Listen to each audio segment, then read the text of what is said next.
असम की राजनीति से इस वक्त की सबसे बड़ी खबर, कांग्रेस का वो अभेद किला जिसे गोगोई परिवार की विरासत माना जाता था, आज वो ढह गया।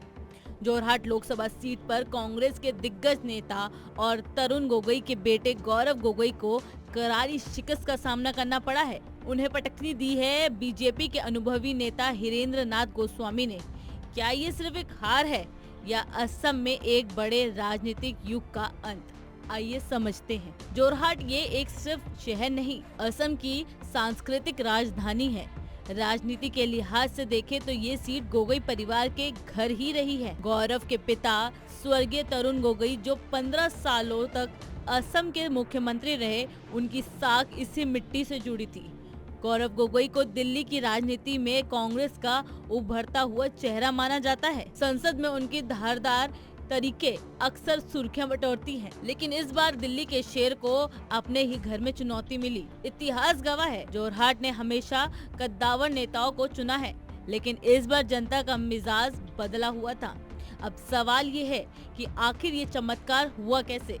बीजेपी के हिरेंद्र नाथ गोस्वामी कोई नया नाम नहीं है, वो असम विधानसभा के अध्यक्ष रह चुके हैं और उनकी छवि एक सभ्य और जमीनी नेता की है। अब जानते हैं कि वो 3 वजह जिससे हिरेंद्र नाथ गोस्वामी की जीत हुई। पहला, मोदी लहर और विकास का नारा। केंद्र और राज्य की योजनाओं का सीधा असर हुआ है जनता पर।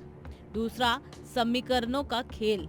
चाय बागान मजदूरों और स्थानीय समुदायों का झुकाव बीजेपी की तरफ काफी बड़ा है। तीसरा, संगठन की ताकत। जहां कांग्रेस गुटबाजी से जूझती दिखी, वहीं बीजेपी ने पन्ना प्रमुख स्तर पर घेराबंदी की थी। कैसे हुई कांग्रेस की हार? बता दें कि जोरहाट की इस हार के पीछे कई बड़े कारण छिपे हैं।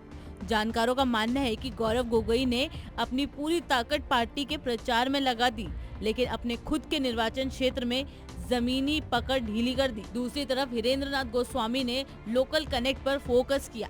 भाजपा ने इस सीट को अपनी प्रतिष्ठा का सवाल बना लिया था। अहोम मतदाताओं के बीच हिमंत बिस्वा शर्मा की योजनाओं और मोदी मैजिक ने कांग्रेस के पारंपरिक वोट बैंक में सेंध लगा दी। गौरव गोगोई को राहुल गांधी की कोर टीम का हिस्सा माना जाता है।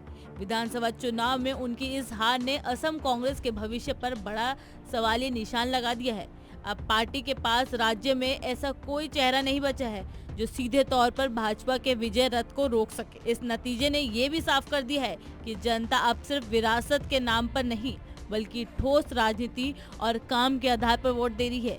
क्या कांग्रेस इस हार से सबक लेकर 2029 की तैयारी करेगी या फिर असम से उसका आधार और सिमट जाएगा? अपनी राय आप कमेंट बॉक्स में दीजिए।